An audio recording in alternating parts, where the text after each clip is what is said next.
নমস্কার, আদাব। Crime petrol দস্তাকে সকল দর্শকদের আরো একবার স্বাগত জানাই।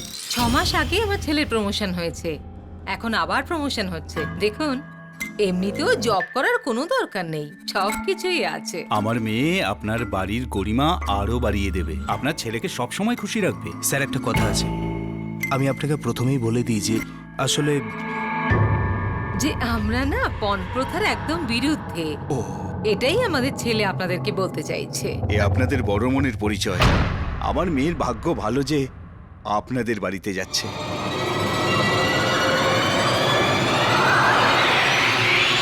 বাবা, এরপর থেকে কিছু বলার আগে একবার আমাকে জিজ্ঞেস করে নেবে। এইভাবে মুখ খোলেন।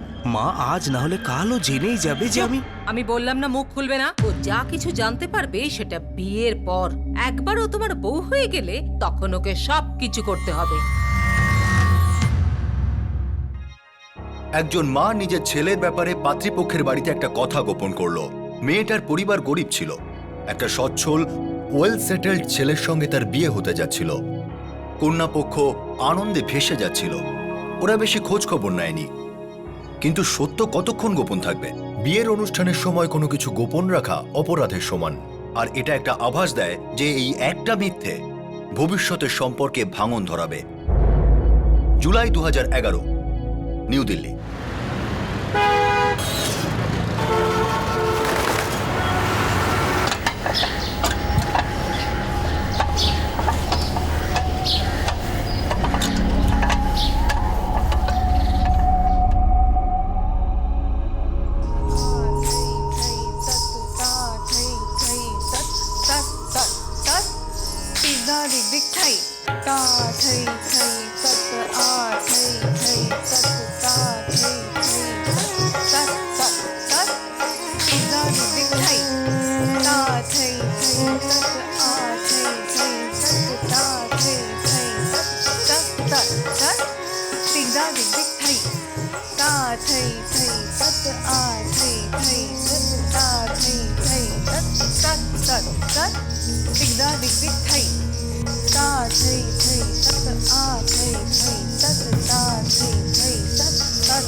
আচ্ছা শোনো, তোমরা সবাই এই স্টেপটা 15 বার করো, আমি এসে চেক করছি, ঠিক আছে?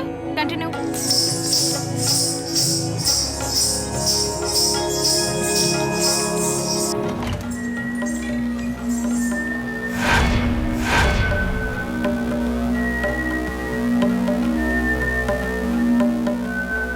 আরে, এ কি অসভ্যতা! না বলে আমার ঘরে ঢুকে এলে কেন? মাম্মি, এই এতগুলো টাকা কোথা থেকে? তোর কি? এইসব টাকা আমার, এগুলোতে নজর দিবি না। এখন তুই দাঁড়িয়ে কেন? যাচ্ছিস না কেন? বেরো এখান থেকে।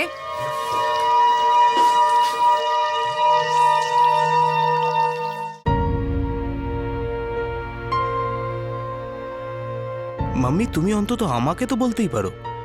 টাইম হতে দে, সব বলবো। আগে তুই ওকে সামলা, যে আমার বিরুদ্ধে অকারণে তোর কানে বিষ ঢালছে। মাম্মি, মাম্মি, আমি কারো কান ভাঙাচ্ছি না মাম্মি। আমার শুধু আপনার জন্য চিন্তা হয়। আমার চিন্তা? বউয়ের কাছ থেকে সাহায্য নেওয়ার আগে আমি মরে যেতে চাই। মাম্মি, তুমি সব কথায় তো রেগে যাও কেন বলো তো? আমি দেখতে পাই না তো কি হয়েছে, কিন্তু বুঝতে তো পারি গীতা যা বলছে একদম ঠিক বলছে। আর এমনিতেও এতগুলো টাকা বাড়িতে রাখা ঠিক নয়। হ্যাঁ মাম্মি, আপনি কাগজে আর টিভিতে দেখেন না যে কত বয়স্ক মানুষ খুন হয়ে গেছেন? আর তুমি তো বলছোও না এতগুলো টাকা এলো কোথা থেকে। বলো মা, এতগুলো টাকা পেলে কোথায়?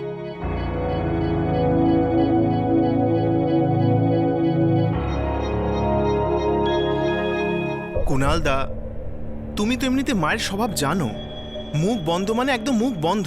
আজ পর্যন্ত ওনাকে দিয়ে কেউ কিচ্ছু বলাতে পেরেছে? মনোজ, সেটা ঠিক আছে, কিন্তু এটা অনেকগুলো টাকা। সীমা, শুধু আমিই জানি যে মাম্মিকে একা সামলানো কত মুশকিল। এই সব কিছু তো তোমার নিজেরই কর্মফল বৌদি। তোমার কৃপাতেই তো আমি আর মনোজ এই বাড়ি ছাড়া হয়েছি। ভুল বলছো সীমা, তুমি আর মনোজ তো প্রথম থেকেই আলাদা হতে চাইতে, তাহলে আমাকে আর কুণালকে কেন দোষ দিচ্ছ? তুমিই মাম্মির সাথে থাকতে চাইতে না? জানিস মনোজ, গীতা একদম চেঞ্জ হয়ে গেছে। ও মাম্মির খুব যত্ন নেয়, কিন্তু মাম্মি সেই আগের মতো জেদি আর মেজাজি। মনোজ, তুমি তো নিজের আলাদা বাড়ি করার টাকা পেয়েছো, নিজের বউ নিয়ে ওখানে খুব আনন্দে আছো, কিন্তু নিজের অন্ধ ভাইয়ের কথা একবারও কখনো ভেবেছো না তো? আরে এখানেও দেখাশোনা করার কেউ নেই। আপনি এমন কেন বলছেন মাম্মি? আমি তো আছি। আরে তুই চুপ কর, এখন আমি বেঁচে আছি আর সুস্থ সবল আছি, তাই তুই আমার কুণালকে দেখাশোনার ঢং করছিস। ঢং! যেদিন আমি মরে যাব সবাই জানে তুই আমার ছেলের সাথে কেমন ব্যবহার করবি। Mummy please. মানে আমি চুপ করে থাকবো? তুই আমাকে চুপ করে থাকতে বলছিস? আমাকে? না মাম্মি, আমি তো শুধু। ব্যাস ব্যাস, চুপ কর, আর আমি কাউকে কিচ্ছু বলবো না। কিন্তু তোমরা সবাই পরিষ্কারভাবে শুনে নাও, এই টাকা শুধুই আমার। এই টাকা কোথা থেকে এসেছে আর কোথায় যাবে সেটা জানার তোমাদের কোনো প্রয়োজন নেই। তোমরা সবাই এসব থেকে দূরেই থেকো। মা, এই টাকা শুধুই আমার। এই টাকা কোথা থেকে এসেছে আর কোথায় যাবে সেটা জানার তোমাদের কোনো প্রয়োজন নেই। তোমরা সবাই এসব থেকে দূরেই থেকো। মা,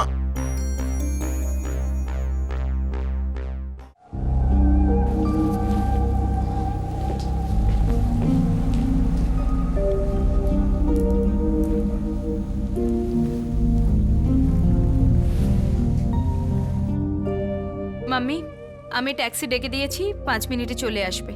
তুই তো খুব ভালো হয়ে যাচ্ছিস বৌমা, আমাকে দুধ আর ওষুধ দিয়ে যাচ্ছিস, আমার সাথে হাসপাতালে যাবার জন্য তৈরি হয়ে গেছিস। হঠাৎ তো ভালোবাসা কোথা থেকে এলো বৌমা? আমি তো সব সময়ই আপনাকে যত্ন করে এসেছি, শুধু আপনিই সেটা দেখলেন না। সাবধানে সাবধানে। আরে দুর্গা মা, দৌড়ে আমার ঘরে যা তো, ওখানে আমার চাবির গোছাটা রয়ে গেছে, আমার বিছানায় আছে। আচ্ছা, এক্ষুনি যাচ্ছি। মাম্মি, আমার মোবাইলটাও ওপরের ঘরে রয়ে গেছে, আমি এক্ষুনি নিয়ে আসছি। ঠিক আছে।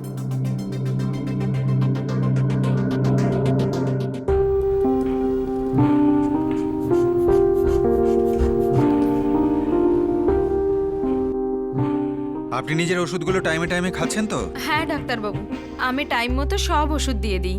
যদিও না দেয় তাহলে কি আমি ওষুধ খাওয়া বন্ধ করে দেব? আমি নিজের খেয়াল নিজে রাখতে পারি, এত তাড়াতাড়ি আমার কিচ্ছু হবে না ডাক্তারবাবু। চন্দা দেবী নিজের বয়সের অনুপাতে যথেষ্ট ফিট আছেন। এটা ভিটামিন আর ক্যালসিয়ামের ওষুধ, দিনে 2 বার খাওয়ার পরে দেবেন। ঠিক আছে ডাক্তারবাবু, আমি আপনাকে একটা প্রবলেম বলতে চাই। হ্যাঁ বলুন গীতা। আমার রাতে ভালো করে ঘুম হয় না, কবে থেকে? প্রায় 6 মাস হয়ে গেল। পার্সোনাল লাইফে কোনো প্রবলেম, টেনশন? না ডাক্তারবাবু, এমনি ঘুম আসে না। মাঝে মধ্যে এমনটা হতেও পারে।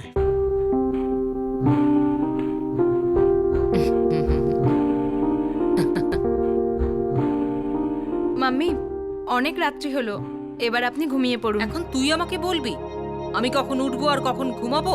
গ্লাসটা এখানে রেখে দে, আর আমাকে বিরক্ত করিস না।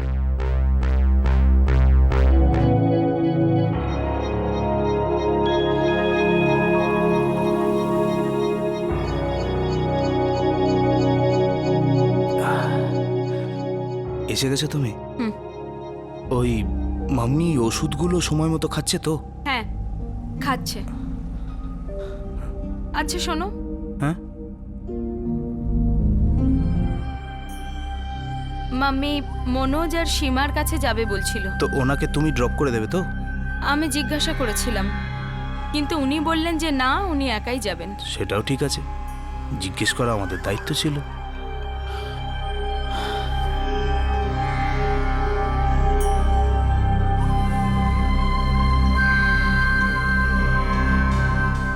পরের দিন চন্দা নারাং বাড়ি থেকে বেরোলেন।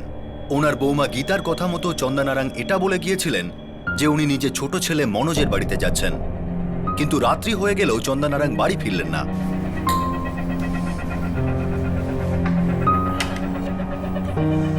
গীতা, মাম্মি কিছু বলেছে যে মনোজের ওখানে কতক্ষণ থাকবে? না। কি অদ্ভুত ব্যাপার না, আজ পর্যন্ত মনোজের ওখানে সারা রাত থাকেনি। কে জানে ওনার মনে কি চলছে, কখনো কেউ কিছু জানতেই পারে না।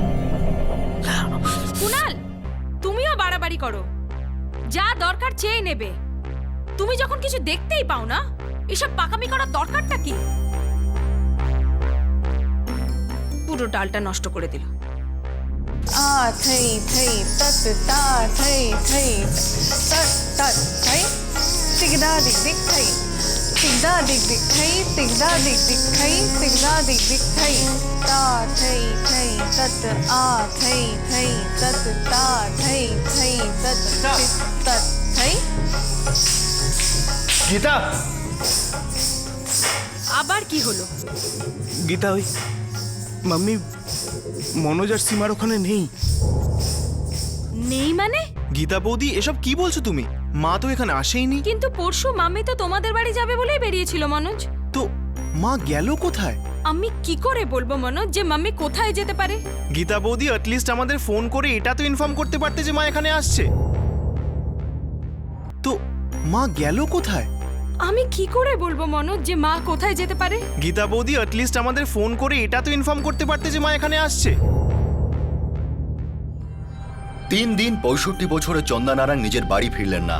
আর তারপর গিয়ে জানা গেল যে চন্দা নিজের ছোট ছেলে মনোজের বাড়িতেও পৌঁছননি। তাহলে কোথায় ছিলেন চন্দা নারায়ণ, আর গত 3 দিনে ওনার সাথে কি হয়েছিল? মাম্মি আমাকে বললেন উনি মনোজ আর সীমার ওখানে যাবেন। দুর্গা, আমাদের কাজের মেয়েটা অটোরিকশা ডাকতে গিয়েছিল, আমি নিজে ওকে পাঠিয়েছিলাম।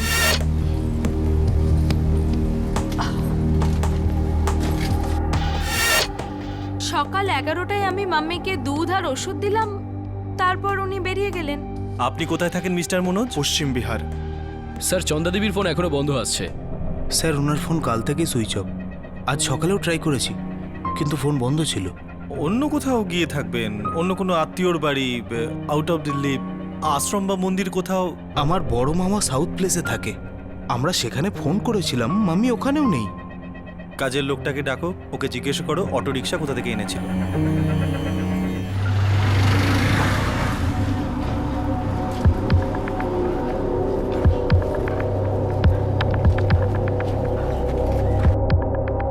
না সাহেব, সেই ড্রাইভার এদের মধ্যে নেই। তুমি ঠিক বলছো, এখান থেকে অটো ধরেছিলে দুর্গা? হ্যাঁ সাহেব, এখান থেকেই ডেকেছিলাম, সব থেকে সামনের অটোটা।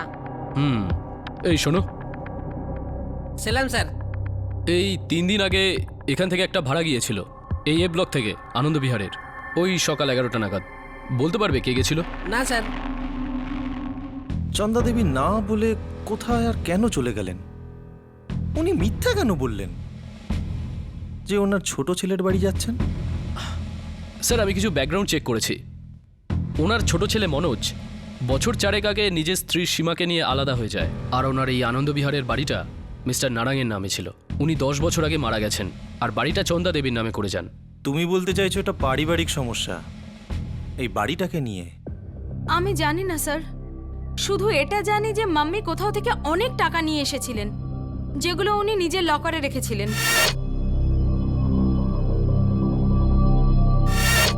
লকার কোথায়? ওনার আলমারিতে। টাকাগুলো ভেতরে? জানি না স্যার। আপনার শাশুড়ি টাকা সাথে নিয়ে গেছিলেন? না স্যার, আমার মনে হয় না যে মাম্মি টাকাগুলো নিয়ে গেছেন, কারণ বেরোনোর সময় ওনার হাতে শুধু একটা ছোট পাউচ ছিল, যাতে উনি সাধারণত ওষুধ রাখেন। আর অন্য কোনো ব্যাগ ট্যাগ ওনার হাতে ছিল? না স্যার। তার মানে সেই দিন রাত্রে উনি মনোজের বাড়িতে থাকতেন না, সেই দিনই আবার বাড়ি ফিরে আসতেন। ওনাকে কোনো ভরসা নেই স্যার, উনি যখন যা ইচ্ছা করেন, উনি যেখানে খুশি চলে যান। কিন্তু আপনাদের তো একটা দায়িত্ব আছে, এটা তো ফোন করতে পারতেন উনি ফিরে আসছেন না দেখে। মিস্টার কুনাল, আলমারিটা খুলতে হবে। কিন্তু চাবি তো মাম্মির কাছে। তাহলে তো আলমারি ভাঙতে হবে। যদি আপনারা পারমিশন দেন তো ভালো, কারণ আমাদের এটা জানা প্রয়োজন যে টাকা এখনো ভেতরে আছে না নেই। স্যার আপনি যা ভালো বোঝেন। টাকা যেমন ছিল তেমনই আছে। স্যার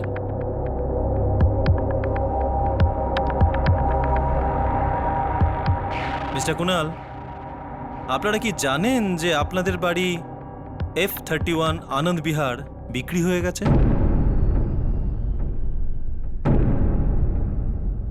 এই টাকাটা অ্যাডভান্স পেমেন্ট, আর বাকি পেমেন্ট 6ই সেপ্টেম্বর হওয়ার কথা আছে। আপনি এসব কি বলছেন? আমি এ ব্যাপারে কিছুই জানি না। মিস্টার মনোজ, সীমা দেবী, গীতা দেবী, আপনারা জানতেন? ইন্সপেক্টর সাহেব, আমরা কতবার মাম্মিকে জিজ্ঞাসা করেছি এত টাকা উনি কোথায় পেলেন, কিন্তু উনি আমাদের কিছুই বলেননি।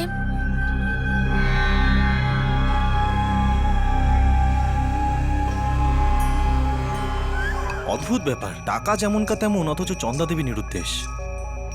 ওনার সেলফোন সুইচ অফ যাচ্ছে, কিন্তু এই সব খবর ফ্যামিলির লোকেরা 2 দিন পর জানতে পারছে। ব্যাপারটা অদ্ভুত লাগছে না? স্যার, চন্দা দেবী সেল ফোনের লোকেশন পাওয়া গেছে স্যার। Very good. যেই দিন থেকে চন্দ্রা দেবী নিরুদ্দেশ হয়েছেন সেই দিন থেকে ওনার ফোন সুইচ অফ আছে। আর স্যার এই ওনার ফোনের কারেন্ট লোকেশনটাও আনন্দ বিহারী দেখাচ্ছে, এই বাড়িতেই। গোটা বাড়িটার ডিটেল তল্লাশি করো। Yes sir.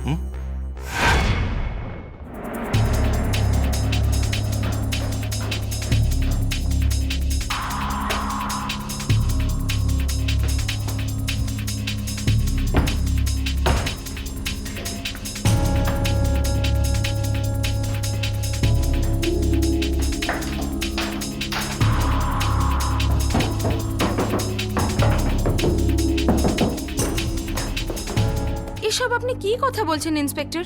সেদিন মাম্মি আমার সামনে অটো করে রওনা হয়েছিলেন।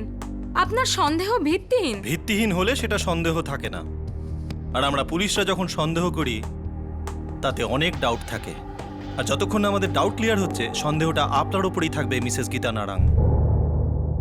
স্যার, গোটা বাড়ি খুঁজে দেখলাম, না চন্দা দেবীর মোবাইল পাওয়া গেল না চন্দা দেবীকে।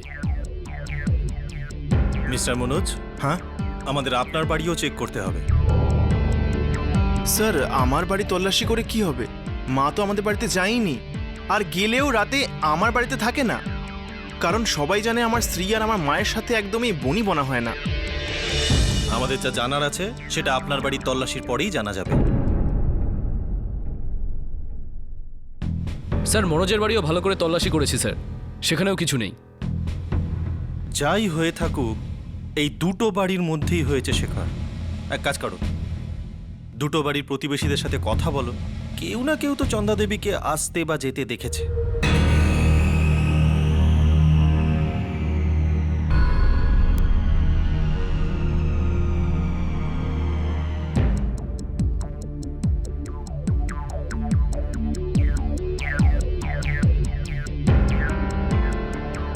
তোমরা এদিকে যাও, তুমি ওদিকে।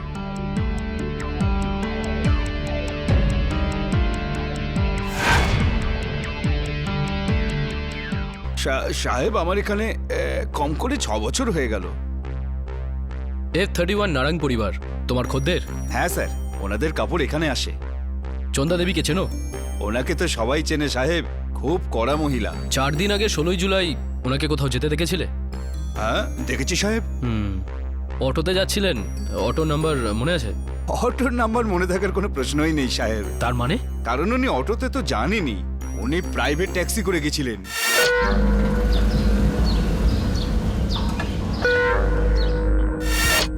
ঠিক মনে আছে তোমার? উনি অটোতে নয় প্রাইভেট ট্যাক্সিতে গিয়েছিলেন? আমার পরিষ্কার মনে আছে সাহেব। শুধু এটুকুই নয়, আমার আরো কিছু মনে আছে সাহেব। কি? চন্দা দেবী গাড়িতে ঘুমোচ্ছিলেন। গাড়িতে একা ছিলেন? অত খেয়াল করিনি সাহেব, হয়তো কেউ ছিল বা ছিল না, সেটা সঠিক বলতে পারবো না স্যার। গাড়িতে ঘুমাচ্ছিলেন সকাল 11টায় বাড়ি থেকে বেরিয়েই, তোমার অদ্ভুত লাগেনি? খুব অদ্ভুত লাগেনি স্যার। একে তো ওনার বয়স হয়ে গেছিল, দ্বিতীয়ত ওনার হাসপাতালে যাওয়া আসা লেগেই থাকতো। 16 জুলাই? না, 16ই জুলাই মিসেস নারাঙ্গের সাথে আমার কোনো অ্যাপয়েন্টমেন্ট ছিল না। মাম্মি তো অটো রিক্সাতেই গিয়েছিলেন। ওই লন্ড্রিওয়ালা হয়তো অন্য কাউকে দেখেছে ট্যাক্সিতে। গীতা দেবী ও আমাদের এটাও বলেছে যে ট্যাক্সির পেছনের সিটে আপনার শাশুড়ি ঘুমোচ্ছিলেন সকাল 11টায়। বাড়ি থেকে বেরিয়ে কেউ কেন ঘুমোবে? ইন্সপেক্টর, আমি বুঝতে পারছি না যে এটা কি হচ্ছে। আমি আপনাকে বারবার বলছি মাম্মি অটো রিক্সাতেই গিয়েছিলেন, আর এটা আমি একা বলছি না। দুর্গা, তুমিও বলো। দিদি ঠিক বলেছে সাহেব, মা অটো রিক্সাতেই গেছিলেন, আমি নিজে অটো এনেছিলাম। আর আপনি আপনি আমাদের বাড়ির তল্লাশি করছেন, আমাকে সন্দেহ করছেন। স্যার, আনন্দবিহার পুলিশ থানা থেকে জানা গেছে গত বছর একটা নন কগনিজেবল অফেন্স কেস করা হয়েছিল মিসেস গীতা নারাঙ্গের বিরুদ্ধে।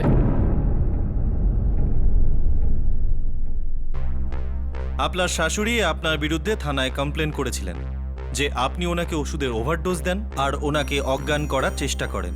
ইন্সপেক্টর সাহেব, আমার শাশুড়ি মার মাথা ঠিক নেই। উনি তো প্রত্যেককে সন্দেহ করেন। কমপ্লেন সবার বিরুদ্ধে নেই, শুধু আপনার বিরুদ্ধে। মিথ্যে কমপ্লেন। সেদিন উনি দেরিতে উঠেছিলেন আর ওনার ওষুধের পরের ডোজটা খুঁজে পাচ্ছিলেন না, তাই উনি বলছেন যে আমি ওনাকে ওষুধের ওভারডোজ দিয়ে ওনাকে মারতে চেষ্টা করেছি। করেছিলেন আপনি? কি? ওনাকে খুনের চেষ্টা? কি বলছেন আপনি? দেখুন, যে ওষুধগুলো মিসেস নারাঙ্গকে প্রেসক্রাইব করেছিলাম তাতে সিডেটিভ কোয়ালিটি আছে। ঘুম পায় এই ওষুধ খেলে। উনি পুলিশ কমপ্লেন করেছিলেন যে ওনার বৌমা ওনাকে ওভারডোজ দিয়েছে আর ওনাকে খুনের চেষ্টাও করা হয়েছে। হ্যাঁ, আমি জানি। আপনি চেক আপ করেছিলেন?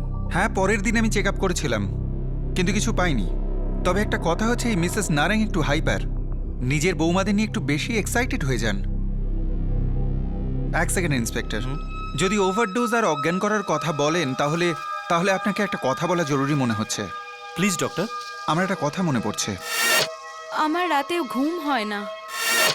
আমি গীতাকে ঘুমের ওষুধ প্রেসক্রাইব করেছিলাম, তারপর? আর 2 দিন পরে ও আমার সাথে দেখা করতে এলো। Thank you very much doctor. আপনার প্রেসক্রিপশনে আমি খুব ভালো ফল পেয়েছি।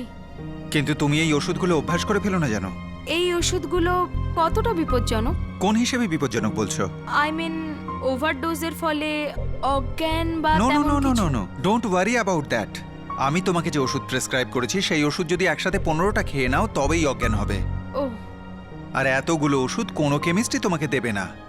না, আমি এমনিই জিজ্ঞাসা করছিলাম ডাক্তারবাবু। Thank you. Thank you very much doctor. আপনার ইনফরমেশন এই কেসে খুব কাজে লাগবে। Thank you. স্যার, আপনার সন্দেহ একদম ঠিক। গীতার ফোন রেকর্ড বলছে ও চিরাগ ট্রাভেলসে সকাল 10টায় ফোন করেছিল আর 11টার সময় ট্যাক্সি চেয়েছিল। ড্রাইভার কে ছিল? স্যার, শঙ্কর বলে একজন ড্রাইভার ছিল। ও এখন গুড়গাঁও গেছে ডিউটি করতে। আমি ওকে শীঘ্রই আসতে বলেছি স্যার। পুলিশ এই কেসের একটা করে জট ছাড়াচ্ছিল, আর প্রতিটা জট আঙুল তুলছিল চন্দা নারাঙ্গের বৌমা গীতা নারাঙ্গের দিকে।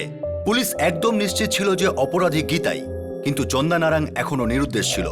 ওনার ব্যাপারে এখনো পর্যন্ত কোনো তথ্যই পাওয়া যাচ্ছিল না। এই সব মিথ্যে কথা। আপনার অভিযোগ সম্পূর্ণ ভিত্তিহীন। গীতা দেবী চিরাগ ট্রাভেলসের ড্রাইভার শঙ্কর। সে বয়ান দিয়েছে সেদিন চন্দা দেবীর সাথে আপনিও ছিলেন গাড়িতে। গীতা দেবী এসব নাটক না করলেই ভালো হয়। আপনাকে আর আপনার কাজের লোককে গ্রেপ্তার করার অর্ডার আছে আমার কাছে। সাহেব, এই মেম সাহেব আর এনার কাজের মেয়ে, এই মহিলাটি, ওনারা দুজনে মিলে ওই বয়স্ক ভদ্রমহিলাকে গাড়িতে তুলেছিলেন। আমি জিজ্ঞেস করেছিলাম সাহেব কি হয়েছে ওনার, তাতে বললেন অসুস্থ আছেন, অজ্ঞান হয়ে গেছেন, তাই হাসপাতালে নিয়ে যেতে হবে।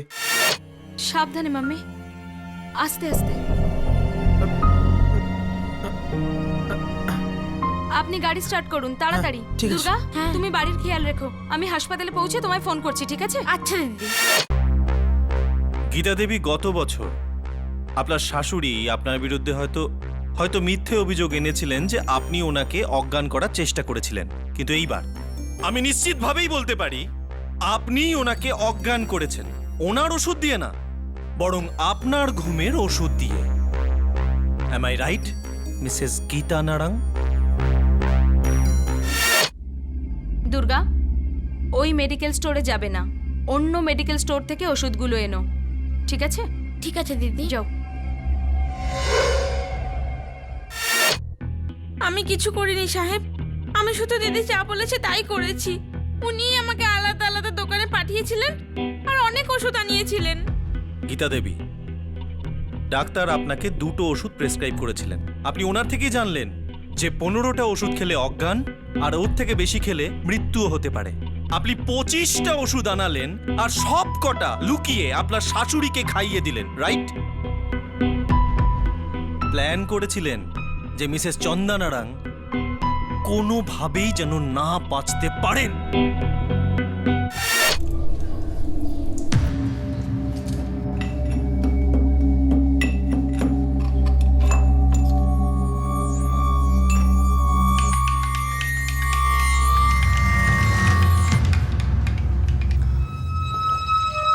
যখন থেকে তুই লকারে টাকা দেখেছিস তোর তো চালচলনই বদলে গেছে।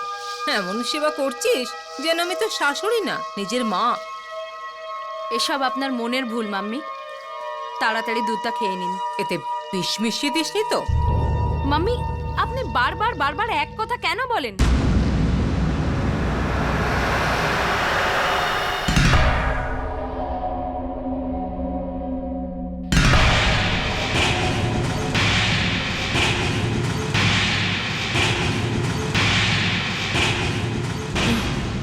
কিন্তু মাম্মি, আজ আপনি ঠিক কথা বলেছেন।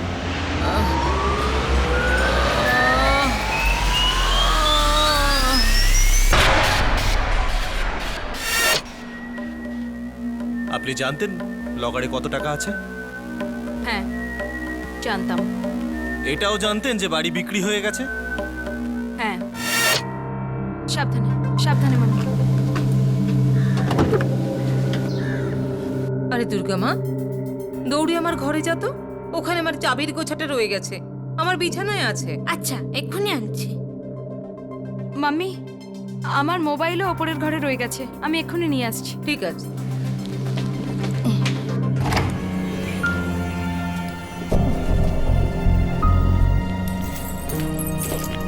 দুর্গা, তুই চাবিটা আমাকে দে আর বাইরে গিয়ে ওয়েট কর।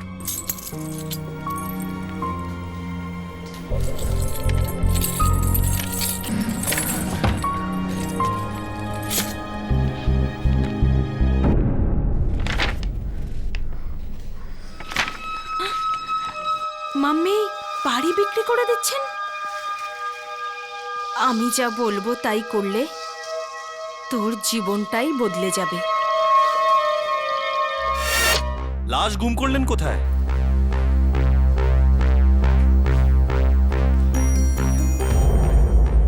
তুমি কিছুই বুঝতে পারলে না? গাড়িতে তোলার সময় ওই বয়স্কা মহিলা মৃত ছিলেন? না সাহেব, আমি শুধু গাড়ি চালাচ্ছিলাম। এক হাসপাতাল থেকে আরেক হাসপাতাল, যেরকম ম্যাডাম বলেছিলেন ব্যাস সেরকমই করছিলাম।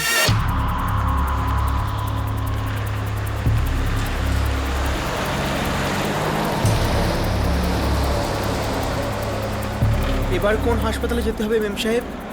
সাদরা চলো, ইভাস হসপিটাল।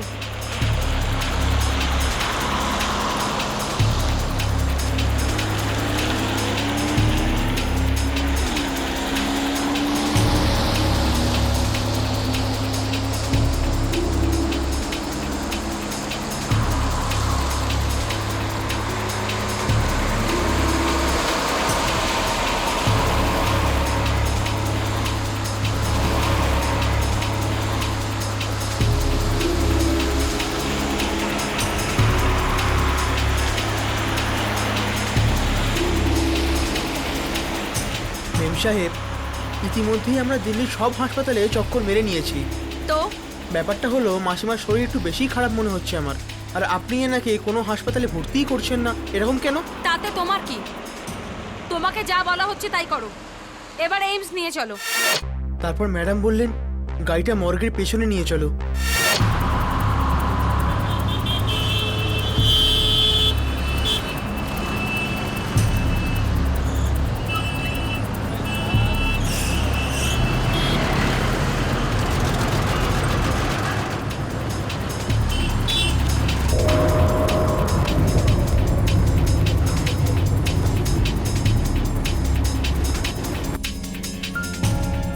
রাখো।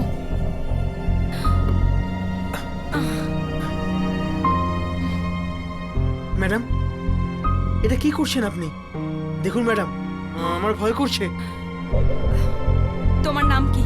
ওকে, শঙ্কর। দেখো শঙ্কর, তুমি নিজের মুখ বন্ধ রাখো। তার বদলে আমি তোমাকে পুরো 1,00,000 টাকা দেব, কিন্তু কিছুই জানার বা বোঝার দরকার নেই, বুঝলে? ঠিক আছে? আমি লাশটা ওখানেই রাখলাম, ওখান থেকে রিক্সা ধরলাম আর সোজা বাড়ি এলাম।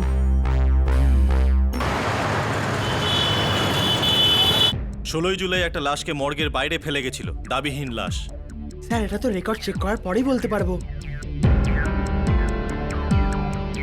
না সাহেব, 16ই জুলাই কোনো লাওয়ারিশ লাশ পাওয়ার এন্ট্রি নেই এতে। কেউ না কেউ তো দেখে থাকবে। সাহেব সিকিউরিটিকে জিজ্ঞেস করুন, ও সাধারণত মর্গের পেছনে রাউন্ড দেয়। 16 জুলাই বিকেল এই 4:30 নাগাদ কেউ একজন একটা লাশকে মর্গের পেছনে ফেলে গেছিল। স্যার কোনো বুড়ি ছিল কি? হ্যাঁ হ্যাঁ স্যার, দেখেছিলাম আমি।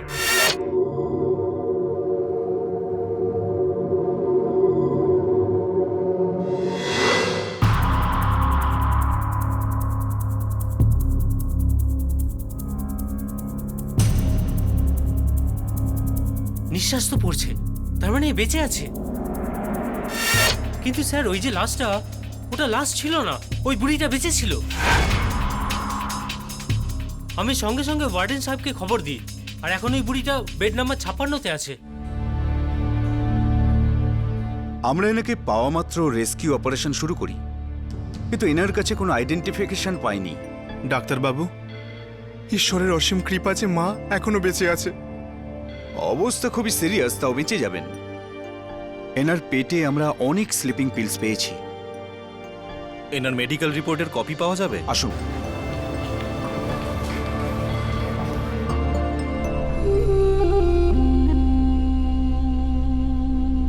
গীতা এমন কেন করলো কে জানে। আমার পর তো সব ওই পেত, আর আমি কতদিনই বা বাঁচবো। এমন বলো না দাদা, তুমি খুব তাড়াতাড়ি ভালো হয়ে যাবে। আর যদ্দূর বৌদির ব্যাপার, ও হয়তো মনে করেছে যে মা যদি বাড়িটা বেচে দেয় তাহলে ও কিছুই পাবে না।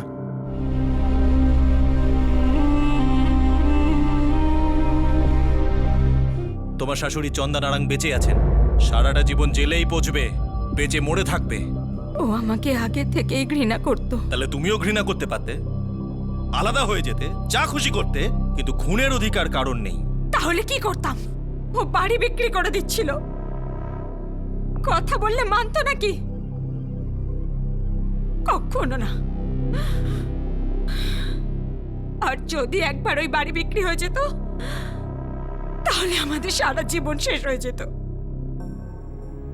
আমার হাজবেন্ড পুরোপুরি ব্লাইন্ড হয়ে যেতে, তারপর ঘরের সব দায়িত্ব আমি তুলে নিলাম। ও বাড়ি বেচে দিলে আমি কি করতাম? কোথায় যেতাম? আমরা কোথায় থাকতাম? আমার ডান্স ক্লাসের কি হতো? আমাদের কি করে দিন চলতো? এত খারাপ অবস্থাও হতো না গীতা দেবী। বাড়ি বিক্রি হলে আপনি আর কুণালও টাকা পেতেন, আর ভালোই টাকা পেতেন। কিচ্ছু পেতাম না।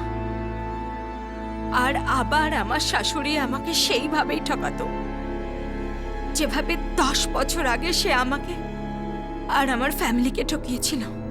তার মানে আমার হাজবেন্ড কুণাল বিয়ের আগে থেকেই ডায়াবেটিসের অ্যাডভান্স স্টেজে ছিল, কিন্তু এই কথা আমাদের জানানো হয়নি, না আমাকে না আমার ফ্যামিলিকে।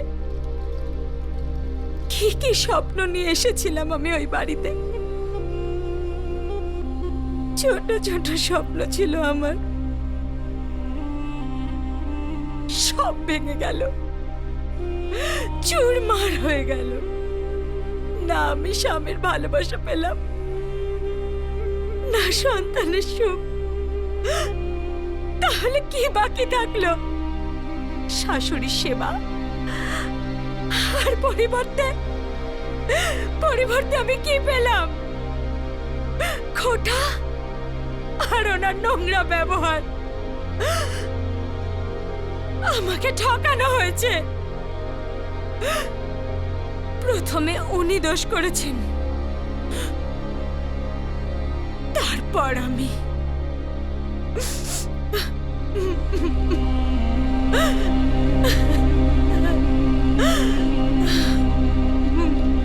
গীতা নারাং আপাতত পুলিশ হেফাজতে আছে। তার উপর অ্যাটেম্পটেড মার্ডারের মামলা চলবে। ও শাশুড়ি চন্দা নারাং হাসপাতালে রিকভারির দিকে এগোচ্ছেন। আজকের এই কেসে কোনো সন্দেহ নেই যে গীতা নারাং খুব জঘন্য অপরাধ করেছেন, একজনকে খুন করার চেষ্টা করেছেন। কিন্তু চন্দা নারাং আর কুণাল নারাংও গীতাকে বিয়ের আগে কুণালের অসুস্থতার কথা না বলে খুব বড় ভুল করেছে। যদি প্রতারণা হয়েও থাকে তাহলে রাগ অভিমান হওয়া স্বাভাবিক, কিন্তু কাউকে খুন করার চেষ্টা করা, এতটা ঘৃণা করা অবাঞ্ছিত। ততক্ষণ নিজের খেয়াল রাখবেন, সুরক্ষিত থাকবেন। শুভরাত্রি, জয় হিন্দ।